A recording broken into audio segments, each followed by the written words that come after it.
What is up, everybody? Welcome to DFS by the Numbers. These are my full card breakdown and predictions for UFC Vegas 75. We got Marvin Vettori going against Jared Cannonier. I need all the wins, yeah. All that and all that is. You better move, you might get knocked out. Knocked out. You better move, you might get knocked out. Knocked out. You better move, you might get knocked out. Knocked out. And we are back for another full card breakdown and prediction video. This week breaking down UFC Vegas 75. We got a fight night card at the Apex, and I think it's a solid card, honestly. Like for a fight night card, I think there's some very fun fights. Maybe not the most name value, but I think there's going to be a lot of fun fights that play out stylistically, like Armen, we got him on the card. We got Pat Sabatini, Lucas Almeida should be a fun fight. Cristian, Leroy, Duncan, Armen Petrosyan should be a fun fight. Alessandro, Costa, Jimmy Flick should be a fun fight. We got Barcelos on the card. So yeah, I'm actually really looking forward to this card in terms of it being a fight night. So yeah, definitely looking forward to it. I am recording this video like 10 days or so in advance, so getting it out nice and early. I was able to tape and research all 14 fights, which it kind of sucks because I know for a fact we're probably going to lose probably 2 or 3, but it is what it is. Hopefully we get all these fights to stay on the card, and if we do lose a fight, hopefully it's the Modestas, Bukauskas, Zach Pauga fight. But yeah, before we get started and get into the video, if you guys can please leave a like on the video. It does go a long way. One small like really does help. Subscribe, that helps so much as well. Check out dfsbythenumbers.com, a great way to support me and a great way to see a ton of content that you do not see on YouTube. Behind the scenes, I'm doing a ton on my website, putting out extra content for you guys. But other than that, I think we will get right into the picks. We have a ton of we have a ton to talk about. There we go. For this 14-fight UFC Vegas 75 card, and we're going to kick it off with the first fight on the card. We got Zhalgas Zhumagulov going against Felipe Bunes. We got Zhalgas Zhumagulov, 34 years old, 5'4", with a 66.5-inch reach, 14-8 and 1-4 in his last 5 fights.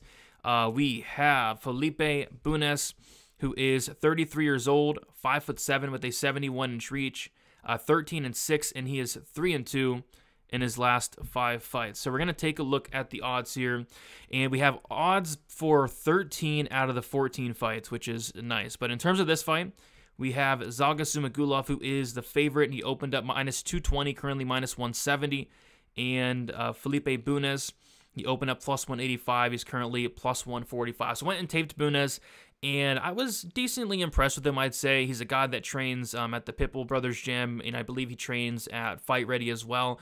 And yeah, he's a really good striker, lots of tools on the feet, a very exciting striker as well. When he decides to let his tools go, like very good kicks, but he can be low volume at times. You know, he's a guy that just for long stretches of time just doesn't throw much. His grappling is very impressive to me. I don't think he has the best wrestling, offensively or defensively, but his grappling was very impressive. He can't be taken down, though. He can be stuck on his back a little bit. Overall, I think Bunes is solid. The only thing I don't like, though, is he is making his debut in the UFC a little bit late. 33 years old at this point, so we'll see how much upside he really does have, but I think Bunes is a solid fighter. Zhalgas Zhumagulov is the most unlucky fighter in the UFC. I mean, this is a guy that he's like 2-4 in the UFC, and I think it might even be a little worse than that. I think he might even be like 1-5. Let me double check. So Zhalgas Zhumagulov, I can't even find his he's not even showing up. Hopefully this fight's still on. But so Zhumagulov, this is what I get for doing a show so early. There it is.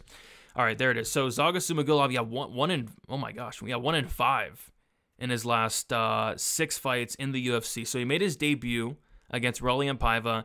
He lost that fight by decision in a fight where, I don't know, I thought he clearly won. It was unanimous too, which was weird, but I thought he clearly won the fight. I thought the striking was competitive. He actually outlanded Paiva in terms of the numbers, and then he also mixed in 2 takedowns as well. So he lost that fight. I thought he won.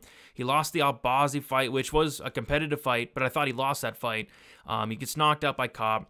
He loses to Jeff Molina in a fight that I really thought he beat Jeff Molina, and then he loses to Charles Johnson in a fight where I really thought he lost, or really thought he beat Charles Johnson. So he's 1-5 in the UFC, and in my opinion, he should be 3-5 4-2 in the UFC. I mean, it's wild. I mean, Zhalgas he's such a good fighter. He really is.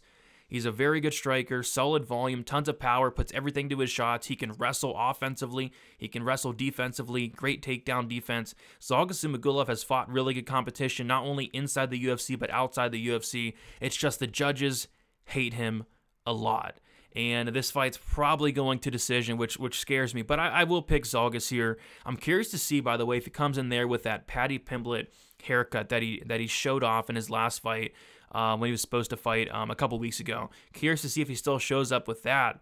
But I got to go Zhalgas here. I think on the feet, he's going to be the more active fighter. I think he's going to be landing the bigger shots. I think he can mix in takedowns here. I think he can stuff the takedowns here, get on top, win minutes on top, and ultimately pull away with the decision. I think Bunes is solid, but I'm not sure he's at this level, the Zhalgas Zhumagulov's level here. So I give me Zhalgas Zhumagulov. The judges probably rob him, but I will pick him to win this fight by decision. Moving on, we got Cristian Quinonez going against Kang. We got Cristian Quinonez, 27 years old, 5'8" with a 70-inch reach, 18-3, and 5-0 in his last 5 fights. Kang, 35 years old, 5'9" with a 73-inch reach, 18-9, and 4-1 in his last 5 fights. We'll take a look at the odds here, and we see that Cristian Quinonez opened up plus 155 as the dog. Interesting, he's currently minus 160. Kang opened up minus 180, currently plus 140. And I didn't have the highest hopes for Cristian Quinonez, I'd say, when he first came into the UFC. I don't know if it was because he reminded me a lot of his brother, Jose Quinonez, who I just didn't think that was that great. But honestly, Cristian Quinonez is pretty dang solid, I'd say. On the Contender Series, he had a competitive fight, in a fight where he clearly won the fight, but it was close for a lot of moments of that fight. I think it was the second round where he was actually losing that second round up until he landed a big shot, a big knockdown, and ultimately stole the round. So I wasn't too impressed with that matchup, but the Khalid Taha fight was a very, very good performance for Cristian Quinonez there. Quinonez came in there, looked very good. I mean, threw a ton of volume, was piecing up Taha, outlanding Taha, and then did kind of the unthinkable, or at least it was unthinkable to me, and that was just knocking out Taha. Taha is a guy that has shown like next level durability, next level toughness, and he kind of just ran right through him. So that kind of put me on notice for Cristian Quinonez. And then I went and watched his fights outside the UFC, and he's solid. He's a good striker, lots of volume. His grappling's very, very solid as well. The only thing I don't like in terms of that grappling is he does make mistakes. He is submission over position. He can lose grappling exchanges at times, but overall his grappling's pretty dang solid. So yeah, very, very solid fighter here in Cristian Quinonez. Kang is a solid fighter in his own right. On the feet, he's typically fairly low volume, but he went out there against Danab Bakary in his last fight, landed 100 strikes, which that was the first time he's ever surpassed 100 significant strikes in his entire career, and his striking looked like much better than usual. So even at 35 years old, it looks like Kang's making some dang improvements, because I never thought his striking was that solid. It looked very good.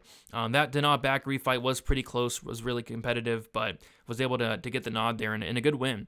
Prior to that, though, we lost to like a 40-year-old Ronnie, which was not a good look, but I got to go with Cristian Quinonez here. I think he has some solid upside in the UFC, to be honest. I do have some concerns about maybe the chin. He has been knocked out twice. Maybe the cardio potentially. Like if this fight does get extended, is that cardio going to hold up? Some fights it looks good, some fights it doesn't. But, he's younger. He's only 27 years old, which I like that. He's very high volume on the feet. I think he's going to be the better striker here, more tools on the feet. And as long as he's not, getting taken down, getting held down for long periods of time in this matchup, I think he can go out there and win a decision against Kang here. So give me Cristian Quinonez to win this fight by decision. And he's a guy that I definitely have my eye on. I think I'm a lot higher on him now than I was when he first got in the UFC. That Khalid Taha performance really did impress me there. So give me Quinonez for the win. All right, moving on, we have a very fun fight here. Ronnie Lawrence going against Daniel Argueta. We got Ronnie Lawrence, 31 years old, 5'8", with a 70.5-inch reach, 8-2, 4-1 in his last 5 fights. Dan Argueta, 29 years old, 5'7", 70-inch reach, 9-1 and 4-1 in his last 5 fights. So we have crazy line movement here in this one. Ronnie Lawrence, believe it or not, opened up minus 550, currently minus 155. Dan Argueta opened up plus 420, currently plus 135. So significant line movement here. Ronnie Lawrence is a guy that I was really high on, and I think I'm still very high on Ronnie Lawrence, and I think people just jumped off the Ronnie Lawrence bandwagon because people were jumping on for a second. This is a guy that currently in a 4-fight sample is landing 7 takedowns per 15 minutes. I mean, you don't see those numbers ever with a 77% takedown accuracy. This guy's wrestling, his willingness to wrestle, his cardio is something that you don't see too often in the UFC. He went out there against Jose Johnson on the Contender Series, took him down 12 times. He went out there against Vince Cachero, went out there, took him down 8 times, also showed off really good striking as well. And then he went out there against Mono Martinez, took him down 6 times. I mean, that's a ton of that's 26 takedowns in the span of 3 fights. And then he fights Sayudyakov, Kakhramonov, and Kakhramonov went out there and he Ronnie Lawrence. I mean, he went out there with the Ronnie Lawrence game plan, and he took down Ronnie Lawrence 10 times, which, quite frankly, shocked me to see him do that. But and then it also shocked me, by the way, to see Sayudyakov Kakhramonov get cut, because I think Kakhramonov is a very good fighter. But I'm not that upset about that loss. You know, was it weird the way it played out? Yeah, I think so. Was not expecting 10 takedowns from Kakhramonov, but I'm very high on Kakhramonov to the point where it doesn't really affect my opinion on Ronnie Lawrence that much. I still think he's a very good fighter. I think his striking is actually underrated. I think his striking is very solid. Good volume on the feet. He actually has very dynamic striking, and then his wrestling is just his bread and butter, his go-to. And that's what he's best at. And he's fighting another wrestler here in Dan Argueta. Argueta went in there against Damon Jackson. I think it was on somewhat short notice, up a weight class. And Damon Jackson kind of just used his size, controlled him, took him down, all that. But I thought Argueta made a good account for himself in that Damon Jackson fight. And then he went in there in his next fight against Nick Aguirre, won that fight. But I don't think Nick Aguirre is really UFC caliber. So we're getting 2 wrestlers here, and it probably comes down to who's going to be able to implement that wrestling, who's going to be able to get the takedowns, who's going to be able to get on top. And I got to go Ronnie Lawrence here. You know, I love the fact that he's so relentless with the wrestling. So if Argueta does stuff a takedown, he's going to have to stuff another and then another. You know, Ronnie Lawrence can go out there and attempt upwards of 20 to 25 takedowns if he really needs to. I mean, this guy can wrestle for days. So I like the cardio of Ronnie Lawrence. I'm not worried about him slowing down. I think his striking, like I said, is very underrated. So I'm going to take Ronnie Lawrence to win this fight. But yeah, that odds and that line movement is very interesting. Ronnie Lawrence opening up such a big favorite. I completely disagree with that opener. I think around minus 155 is about where I'd line it. So kind of weird there, but I think Ronnie Lawrence does win this fight by decision. I think Dan Argueta is a solid fighter. I think he'll have his moments, but I like Ronnie Lawrence as his relentlessness wrestling to get it done here. Moving on, we got Denise Bondar going against Carlos Hernandez. We got Bondar, 30 years old, 5'6" with a 69-inch reach, 16-4 and 4-1 in his last 5 fights. Carlos Hernandez, 29 years old, 5'8" with a 67-inch reach, 8-2 and 4-1 in his last 5 fights. So we have no odds on this fight. I'm assuming Bondar is going to be the favorite. I'm not sure how big of a favorite he's going to be, but we will find out within the next couple days, I'm assuming. But in terms of how this fight plays out, so first of all, Denise Bondar, 20 fights, 19 of them have finished inside the distance, which are numbers you just don't really see for a flyweight, right? 16 wins, a 100% finish rate, which again, numbers you just don't really see for a flyweight. I was so high on Denise Bondar, probably a little bit higher than I should have been, because you go and watch this guy's tape, and he's very good wrestling, very good grappling, very dangerous wherever the fight goes. He has power for a flyweight. I really liked what I saw with Denise Bondar.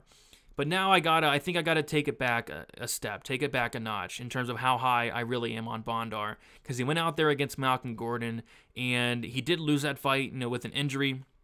I think his arm or his shoulder popped out of place, something like that. But even prior to that, the injury, he was getting pieced up by Malcolm Gordon. It looked like Malcolm Gordon hurt him. Malcolm Gordon was able to even take down Denise Bondar.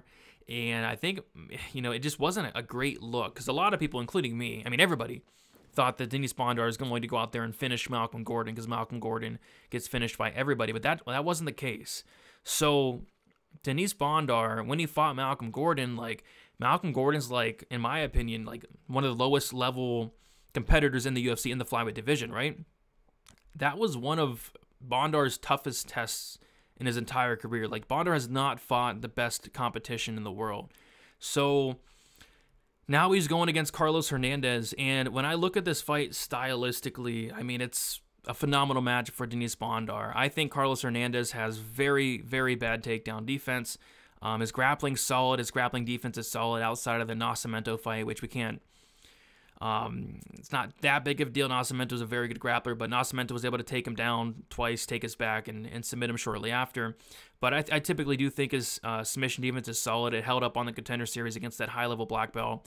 But, you know, I don't like the takedown defense of Hernandez. I don't like the cardio of Hernandez. But at the same time, he is a proven fighter. He has fought legit competition. Whereas Bondar, he looks really good, but I'm just not sure if he's legit yet or not. This is going to be a matchup that shows us, is Denise Bondar the real deal, or is he a fraud? You know, in terms of the Malcolm Gordon fight, I'll give him a slight pass for the injury. I still don't like that outcome. But if he has to go out there and beat a guy like Carlos Hernandez, because stylistically it's a very, very winnable matchup for him.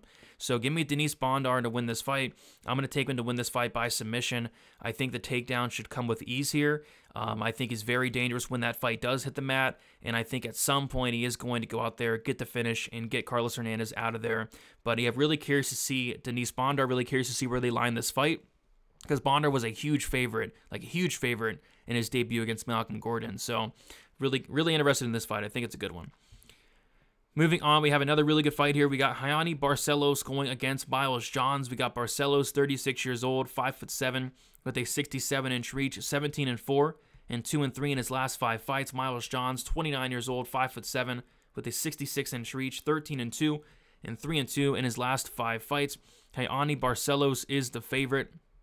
He opened up minus 350, currently minus 225. Miles Johns opened up plus 285, currently plus 190, and it's a shame. It seriously is a shame. I was very high on Raoni Barcelos. I thought this guy was so underrated. I thought this guy could climb up the rankings. You know, he was getting up there in age, but you know, this guy's like a coral belt in BJJ. His striking's phenomenal. Tons of power, tons of volume, great durability. I mean, this guy's just the full package. Cardio's a little bit iffy, but other than that, I mean, this guy is so well-rounded. I'm a big fan of Raoni Barcelos.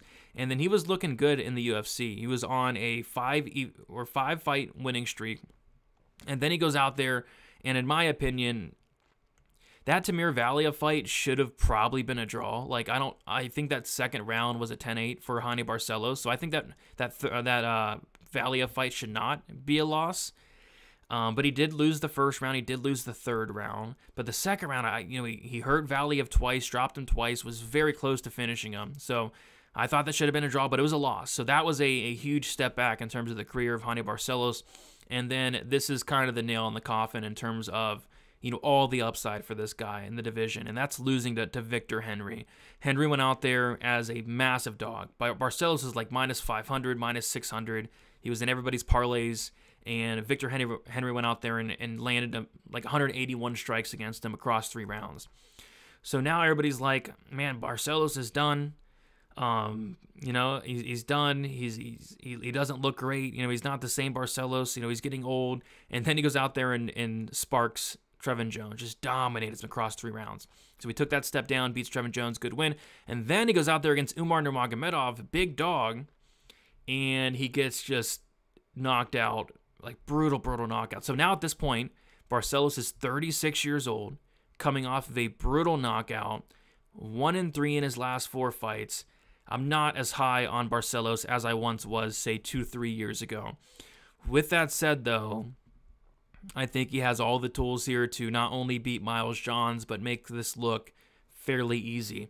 On the feet, Barcelos is the better striker, and it's night and day. Although Miles Johns has improved his striking a little bit, Barcelos is the much better striker. Barcelos has much more volume. Miles Johns, the most strikes he's landed in a fight was 80. against Anderson dos Santos, who's not great.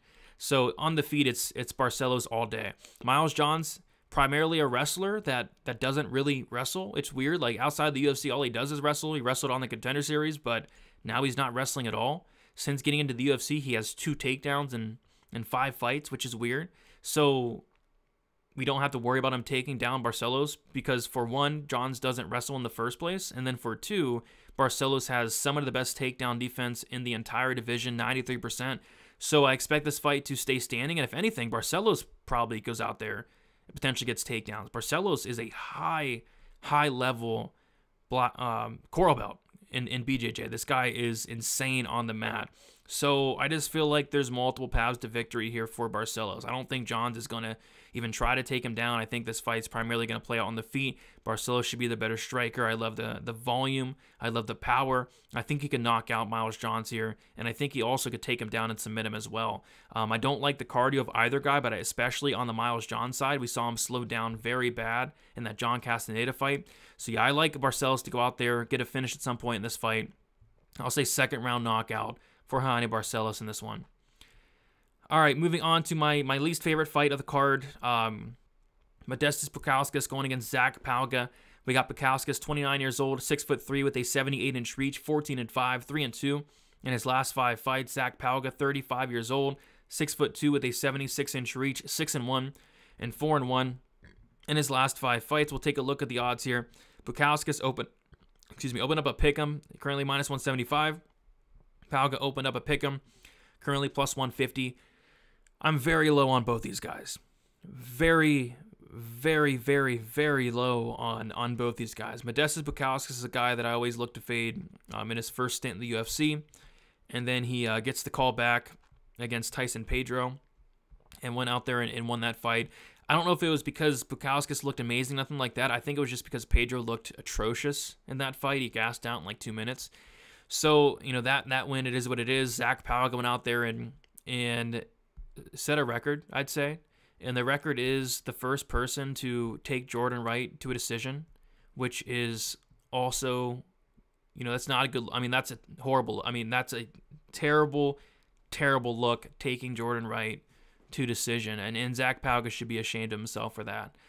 He just held him against, I mean, a win's a win, sure, but I mean, come on, you know. He held Jordan Wright against the cage for 15 minutes. It is what it is.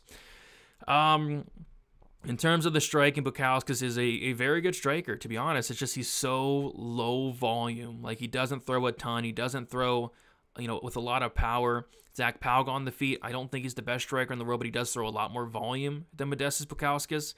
I'm going to take Pauga here, I suppose. Like I said, I'm so low on both these guys, but I think Pauga at distance should be the higher volume guy, I'd say. You know, his cardio's solid. Don't got to worry about him gassing out like Tyson Pedro. But I think where Pauga is going to have success in this fight is holding Bukauskas against the cage. I don't think it's going to be as easy as holding up Jordan Wright against the cage, but holding him against the cage and potentially taking him down.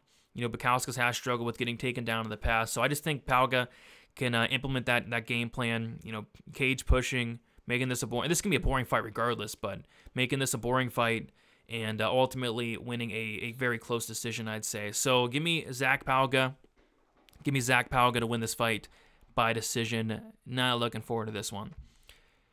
All right, moving on. We have a, honestly, much more exciting fight. Tereza Bleda going against Gabriella Fernandes. We got Bleda, 21 years old, 5'9", with a 71-inch reach, 6-1, 4-1 in her last 5 fights. Gabriella Fernandes, 29 years old, 5'6" with a 67.5-inch reach, 8-2 and 4-1 in her last 5 fights. Let's take a look at these odds here. We see Bleda is a very big favorite. Opened up minus 300, currently minus 275. Fernandes opened up plus 250, currently plus 235. And this was actually one of the first fights I looked into because I saw this matchup and I'm like, man, I might want to bet Tereza Bleda.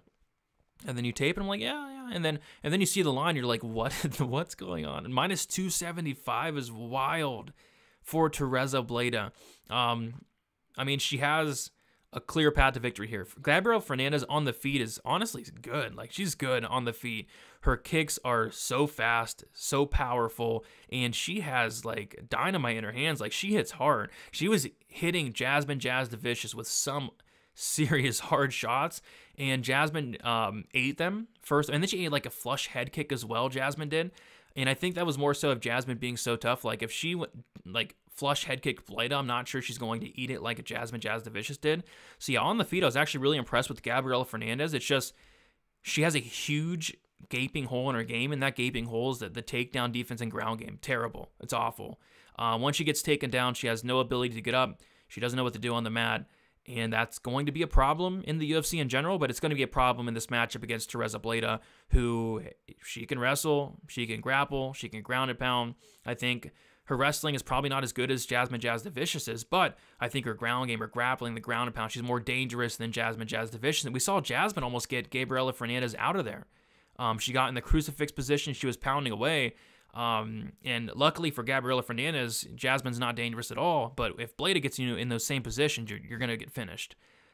So, yeah, I mean, on paper, pretty easy matchup for Bleda, but I don't know, like, if Bleda gasses out, like she did in the Silva fight, and it turns out Fernandes is able to stuff some takedowns, when this fight's at range, it's not even close. So seeing Fernandes as this big of a dog is interesting to me, because you kind of are counting on Bleda either getting an early finish or her gas tank holding up, which is kind of scary. But with that said, yes, she did gas out in the Silva fight, like early, like it was second round, she was looking gassed. In the Contender Series fight, her cardio looked much better, so maybe it was just because of her UFC debut. But as long as her cardio holds up here, or she gets a finish, I think she does go out there and make this look pretty easy. I'll say Bleda does get that first round finish, takes this fight down to the mat, and finishes Gabriella Fernandes shortly after. I think Fernandes is very skilled on the feet, but she doesn't have any ground game whatsoever. So give me Tereza Bleda to win this fight.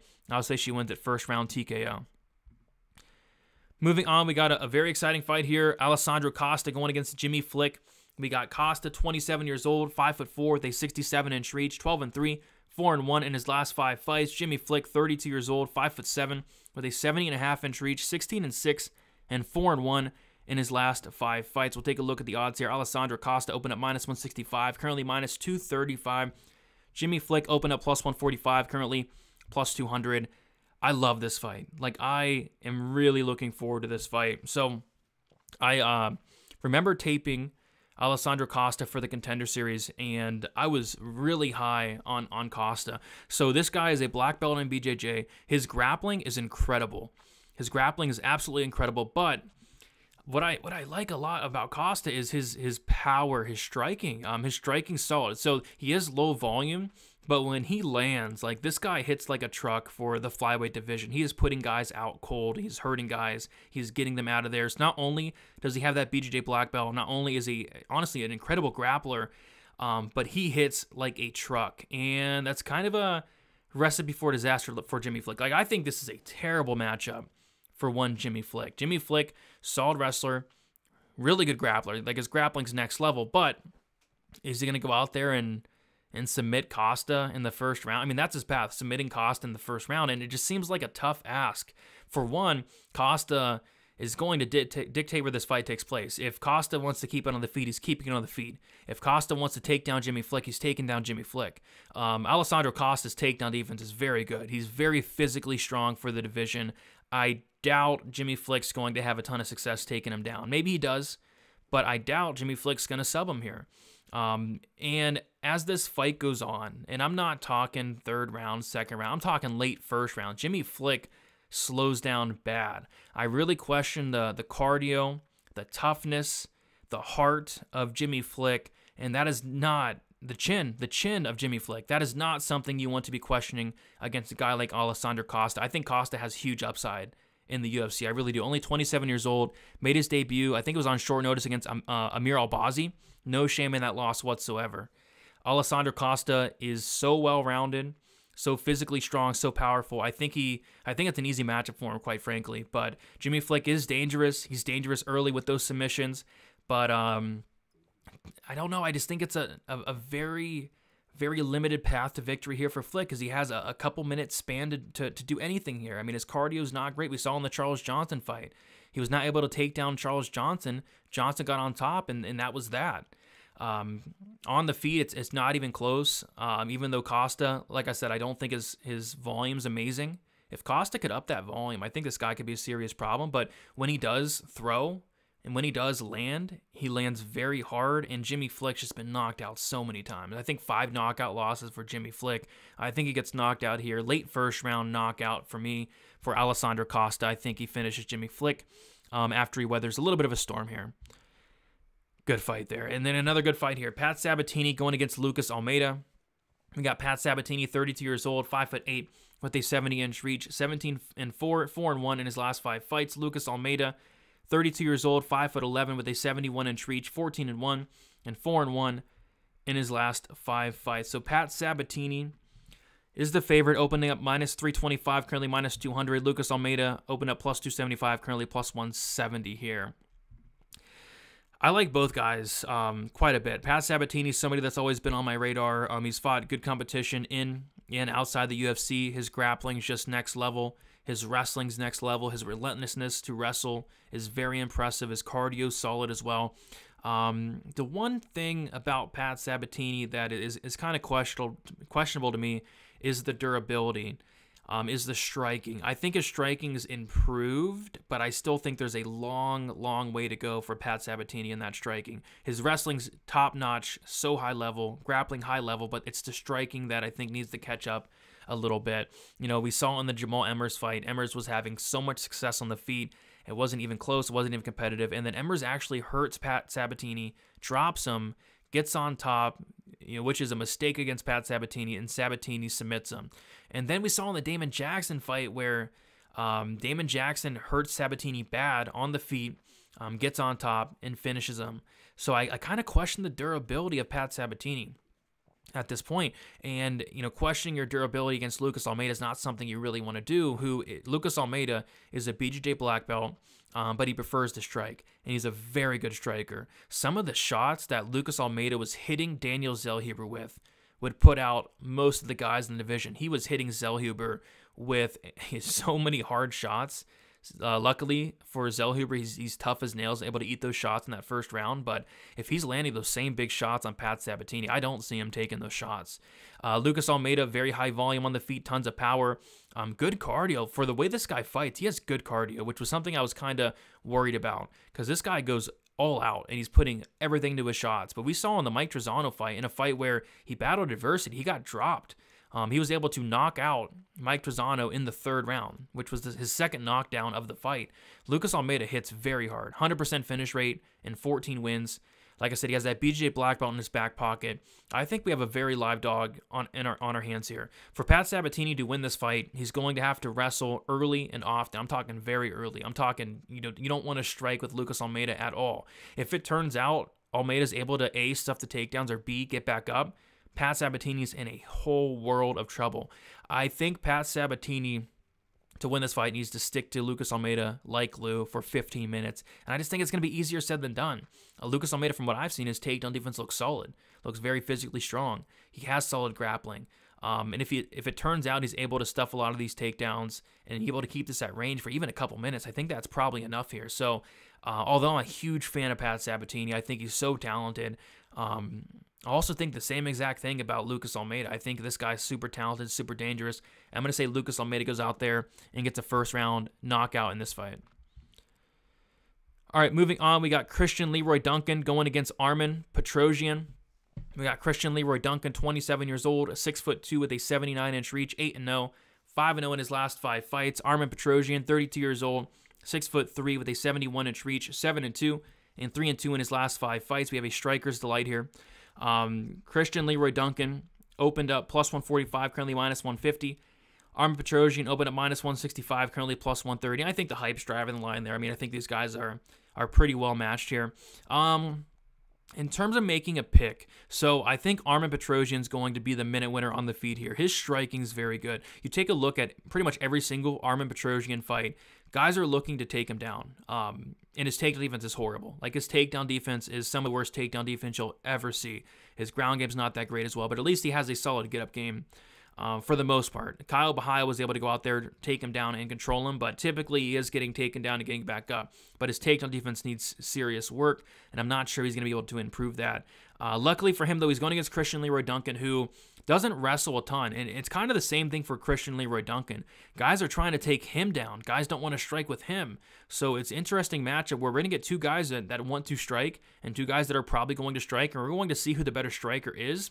And I like Petrosyan striking a ton. This guy's a very high-level striker. His volume's crazy. He has good cardio. I think Petrosyan should be able to go out there and outland Christian Leroy Duncan in terms of the volume.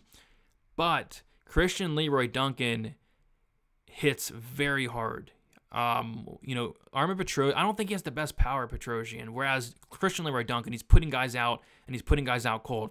He has spinning back fists that he likes to land, spinning back elbows, flying knees. I've seen him knock out guys with flying knees. Very dynamic on the feet, Christian Leroy Duncan. So in a fight where I actually think Petrosyan probably wins the minutes, I think it's going to be Christian Leroy Duncan who wins the moments and finds the knockout, quite frankly. We've seen Petrosyan knocked out before. We saw him get knocked out a couple years ago, about a minute into the fight. And I think Christian Leroy Duncan, in a fight that's going to take place on the feet, is going to have 15 minutes to land that big shot. If this fight does go to decision, though, I probably favor Petrosyan based off of volume, but I'm going to say Leroy Duncan does get that knockout.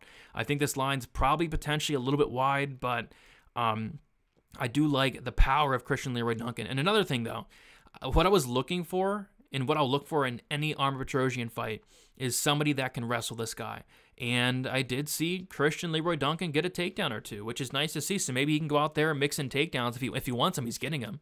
Because Armen Petrosyan has no takedown defense at all. And Christian Leroy Duncan, his ground game actually looks solid too. So just another reason I do slightly lean to the Christian Leroy Duncan side. Don't really expect him to wrestle that much, but maybe he mixes in a takedown here or there to win some minutes as well. So give me Christian Leroy Duncan. I'm going to pick him to win by knockout. Second round knockout for Christian Leroy Duncan there. All right, just a banger here. I mean, this card is filled with very underrated fights. This is one of them. Manuel Torres, Nicolas Mota.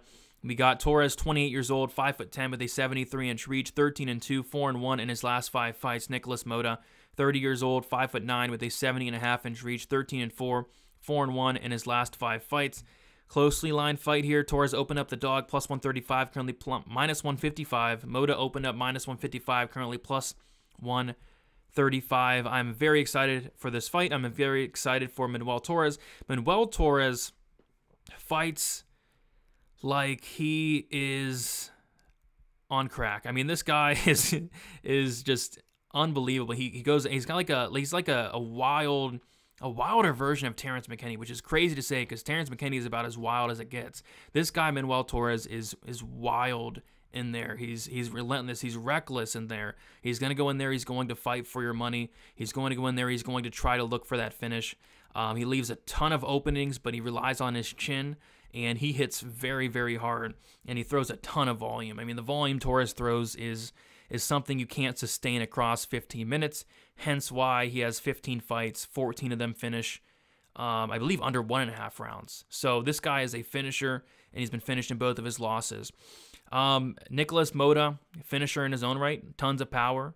In terms of pure power, Nicolas Mota definitely hits harder, but I do like Torres to win this fight, and here's why. So Torres is going to make it his fight here. I mean, he's going to go out there. He's going to push a pace. He's not going to let it be at Mota's pace. He's going to bring the fight to Nicolas Mota, and I don't think Mota's going to like that. Another reason I like Torres, he has been finished twice, but both those fights were by sub. I like his chin, his durability a lot more. I've seen him eat some very big shots and just not be phased at all, whereas Nicolas Mota's been finished a ton, like a lot in his career. Nicolas Mota, I think, has been finished in all 4 of his losses. Most by knockout. We saw Jim Miller knock him out. We saw him get knocked out a few times outside the UFC, like bad. So yeah, I mean, in a matchup where I think they're going to throw down, they're going to go after it, they're going to go to war, it's going to be just so chaotic. I got to go with Manuel Torres, who I do think is the more durable fighter. Maybe that doesn't matter. Maybe Nicolas Mota lands a big shot, which is on the table. But I like Torres, his pressure, his willingness, his recklessness, and I think he finishes Nicolas Mota, and I think it comes early. I think it's a car crash. Manuel Torres, first-round knockout. What I will say about Manuel Torres, you go and watch his fights earlier outside the UFC contender series, and he's so wild to the point where it's just crazy. And then nowadays, he's like toned it down a notch, but even toning it down a notch is still one of the most wild fighters in the UFC. So give me Manuel Torres here. Really happy this guy's in the UFC. I think he's going to bring a lot of fun fights. This being one of them, I'll say Torres does get a first-round knockout in this one. Moving on, we got a fight I'm not too excited about. Muslim Salikov going against Nicholas Dalby. We got Salikov, 39 years old, 5'11", with a 70-inch reach, 19-3 and 4-1 in his last 5 fights. Nicholas Dalby, 34 years old, 5'8", with a 69-inch reach, 12-3 and 2-3 in his last 5 fights. So, Muslim Salikov is, I believe, the favorite here. Opened up -250, currently -180. Nicholas Dalby opened up +210, currently +155. So, I'm probably the biggest Muslim Salikov hater out there. Like, I think he's like a really good striker, very good striker. But it's just, he has no volume. He has no cardio. He's 39. I've always questioned the ground game. I've always wanted him to fight somebody who would expose his ground game, but it looks like the UFC has just done a really good job matching him up with a ton of strikers. Like, you take a look at the career of Muslim Salikov, and he's just fighting a ton of strikers as of late, and luckily he's fighting a striker here, right? But I've always wanted somebody to go out there, take this guy down, and get him out of there. But that's not the case, and that's not the case here. He's very selective, I'd say, in terms of the matchups he's picking, because nobody's taking this guy down. In this fight here, I mean, Muslim Salikov, 34 years old. Nicholas Dalby is actually, Dalby is 38 years old. So that he's not 34, so I'll change that. So both these guys are getting up there in age. Muslim Salikov almost 40, Dalby almost 40. What I will say about Dalby, though, is Dalby looked really good in his last matchup against a very dangerous guy in Warlley Alves. Was able to kind of weather the early storm a little bit, kind of put it on him. Was able to just land more. He's very, very high volume. Dalby in that last matchup landed a crazy amount of strikes against Warlley Alves, 119. And it was kind of weird because typically Dalby isn't landing anywhere near that amount, but he actually, and by the way, I do these stats like late at night. I completely screwed up Dalby's stuff. I mean, he's not 12-3, he's 21-4. So my bad, guys, but I do these stats so late at night. Muslim Salikov, everything's correct there. Must have missed Dalby somehow. But that's besides the point. I'm going to take Dalby here. I think he's going to be more active on the feet. He's a touch younger. He's going to have the better cardio. I think he can push Salikov against the cage a little bit, get him tired. He's super tough. He's only been knocked out. I don't think he's ever been knocked out, to be honest. I think he got club and sub by Ronson, but that was a no contest. I'm going to take Dalby just to do a little bit more. Very, very low on both guys, to be honest. Not the best fight in the world, but I'll take Nicholas Dalby to get this done by decision. Moving on, we have Armen Tsarukyan going against Joaquim Silva. We got Tsarukyan, 26 years old, 5'7", with a 72.5-inch reach, 19-3 and 4-1 in his last 5 fights. Joaquim Silva, 34 years old, 5'8", with a 69-inch reach, 12-3, 2-3 in his last 5 fights. So that's what I did. I put Silva's tail of the tape for Dalby somehow. But anyway, we'll take a look at the odds here. We have the biggest favorite on the card by a mile. Armen Tsarukyan opened up -1,000, currently -190 or -900. Joaquim Silva opened up +675, currently +550. And the question I have is who sanctioned this fight? I mean, why is this fight even happening? This fight makes no sense at all. Armen Tsarukyan has been going out there and fighting some really good guys. He made his debut against Islam Makhachev, right? And we just recently, fought Damir Ismagulov, who's very, very good. He went out there, went to a close decision loss to Mateusz Gamrot. The matchup makes no sense. I mean, he's taken an astronomical step down in competition here against Joaquim Silva, and not only is it a step down in competition, it's a fight that he should absolutely win, and it shouldn't be close, hence the line. If, Tsarukyan should be able to get takedowns at will. I don't think Silva's takedown defense is good. I don't think Silva's durability is good. We've seen him knocked out a ton throughout his career. I think Tsarukyan not only wins this fight, but wins it in vicious fashion and probably a first-round finish, whether it's a knockout on the feet, whether it's a TKO. We saw his nasty ground and pound against Joe Alvarez. I think he gets Silva out of there and does it pretty early. Pretty easy pick here. Armen Tsarukyan first-round knockout. Not sure why this fight's happening. Joaquim Silva, it's not too late to pull out of this one. All right, moving on, we got the main event. If you guys have not already, smash the like button. Let's get those likes up. We got Marvin Vettori, Jared Cannonier. Marvin Vettori, 29 years old, 6 foot with a 74-inch reach, 29-5-1 and 3-2 in his last 5 fights. Jared Cannonier, 39 years old, 5'11", with a 77.5-inch reach, 16-6 and 3-2 in his last 5 fights. Marvin Vettori opened up as the dog, currently -150. Cannonier opened up as a -150 favorite, currently +130 here. And yeah, I can't believe Cannonier, 39 years old, almost 40 years old in the middleweight division. That is definitely getting up there. You know, he's a guy that has fought at light heavyweight and heavyweight though. But yeah, 39 years old for Jared Cannonier. Marvin Vettori, 10 years younger. You got to like that. Marvin Vettori going to be the slightly bigger fighter with a 1-inch height advantage. It's going to be the reach advantage in favor of Cannonier. You know, pure striking, if this fight is 25 minutes on the feet, you got to favor Cannonier. Cannonier's very, very powerful, very, very dangerous, but you know, he's not knocking out somebody in Marvin Vettori who just has a brick for a head. So I think the knockout for Cannonier, the ability to hurt Vettori, is really off the table for me. Vettori has very solid volume, though, so I think in terms of the numbers, it is going to be very competitive. It's just Vettori has no power, where Cannonier has a ton of power.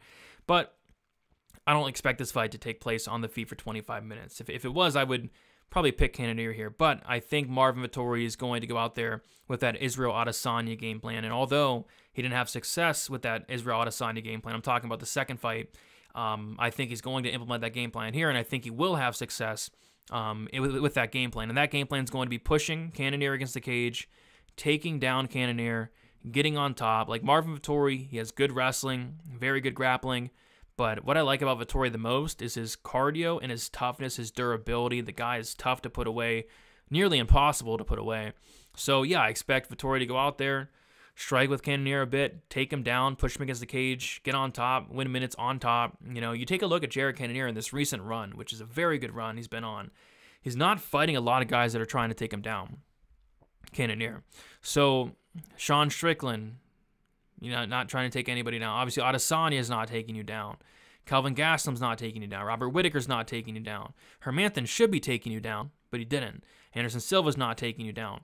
You know, he fought Derek Brunson, and Brunson is a wrestler. He will take you down, and he did take down Cannonier 3 times in the first round. We saw David Branch take down Jared Cannonier a couple years ago 3 times, I believe in the first round. So Cannonier, I do think, can be taken down. It's just he has not fought somebody that's going to take him down recently, outside of Brunson, who Brunson doesn't have cardio to do that, like Vettori was. So I actually think it's a good matchup for Vettori here. I like the fact that he's so much younger. I like the fact that he can win minutes with the wrestling, with the control, with the grappling. And I like the fact that he has good cardio, good toughness, good durability, and he's going to be able to be there for 25 minutes. I'm not sure if he finishes Jared Cannonier, but what I do think is he can win enough minutes with that wrestling, with that grappling, to ultimately win a decision. So give me Marvin Vettori to win this fight. Give me Marvin Vettori to win this fight by decision. I think it's a good spot for him as long as the durability holds up. And Marvin Vettori is a guy where you don't question that durability at all. So give me Marvin Vettori to win. Marvin Vettori by decision. We did it. Went through all 14 fights. Thank you guys so much for watching. If you guys could, please leave a like on your way out. Subscribe to the channel on your way out. Go check out dfsbythenumbers.com. I do a ton of content, ton of work outside of YouTube, articles, tons of stuff on there. So go check it out, dfsbythenumbers.com. Great way to support me and a great way to get extra content. But yeah, guys, that's about it. Check out the live streams Friday for the final thoughts, Saturday for the best bet. We'll talk to you guys very soon, and good luck for UFC Vegas 75. See you later.